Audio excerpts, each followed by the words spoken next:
Hello and welcome to MediByte. Today we're going to tackle a procedure that's super common in gynecologic care but can sometimes feel a little, well, intimidating. We're talking about the pelvic exam. There could be a lot of questions around it, so our plan is to break it all down, nice and simple. You know, we totally get that for a lot of people. Just the idea of a pelvic exam can bring on some anxiety. So our goal today is to walk you through everything, what it is, why it's done, and what you can expect so that you feel totally informed and in the driver's seat when it comes to your health. So, here's our game plan. First, we'll cover the basics, what a pelvic exam actually is. Then, we'll get into the why behind it. After that, we'll do a full step-by-step walkthrough of the exam itself, talk about what comes next, and wrap up with a really important piece on how you can be an active partner in your own healthcare. All right, let's jump right in. First things first, what exactly is a pelvic exam? Let's build a solid foundation here. So, in the simplest terms, it's a physical checkup of the female reproductive organs. A clinician does this evaluation to look for any signs of medical conditions, which makes it a really important tool for figuring out what's going on if you have certain symptoms. And it's a pretty comprehensive check.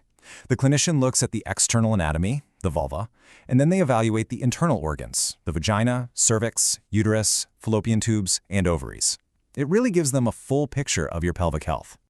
So that's the what. But what about the why? Why is a pelvic exam even performed? Understanding the purpose here is absolutely key to seeing why it's so important for your healthcare. This is a big question, because things have changed over the years. A pelvic exam isn't always part of a routine visit anymore. These days, it's typically only recommended when there's a specific symptom or a reason that needs a closer look. So, what are those reasons? Well, this chart breaks down some of the main triggers. For example, if you're having pelvic pain, your clinician is checking for things like endometriosis or ovarian cysts. Issues where catching them early makes a huge difference. If you're having abnormal bleeding, they might be looking for uterine fibroids or polyps. Or, say a mass was found on an imaging test. The exam helps them figure out its size and what's going on. And yes, it can still be part of a well-woman visit, but that really depends on your age and health history. Okay, let's get into the part that I know can cause the most nervousness, the examination itself.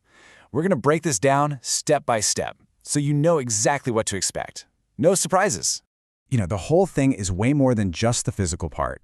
It always starts with a conversation. You'll talk about your history, your symptoms, all of that. Then there's a gentle check of your abdomen. After that comes the pelvic exam itself, which has two parts, an external visual check and then the internal evaluation of the organs. And this quote right here, it really says it all. Your healthcare provider's main goal is to get the information they need to help you while making sure you feel as safe and comfortable as possible the entire time. And you can really see that focus on comfort when you look at how the approach differs for patients.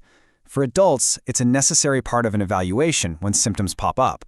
But for children, an internal pelvic exam is extremely rare.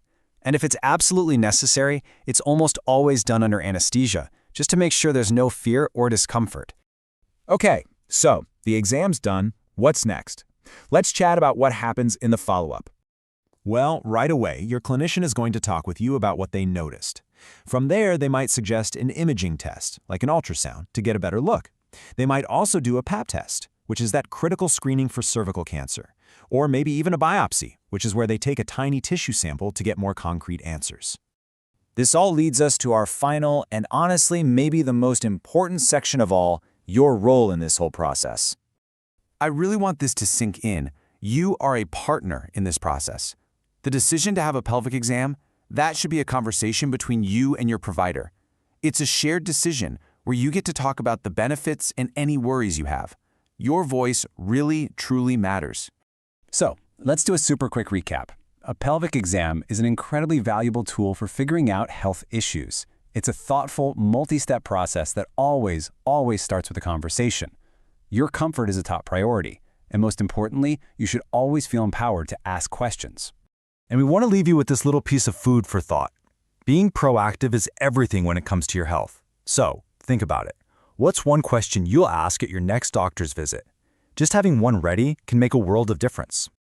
Thank you so much for joining us on MediByte today. We really hope this helped clear things up and made the whole topic of pelvic exams feel a lot more approachable. If you found this helpful, we'd love it if you'd like, share, and subscribe for more health content. See you next time.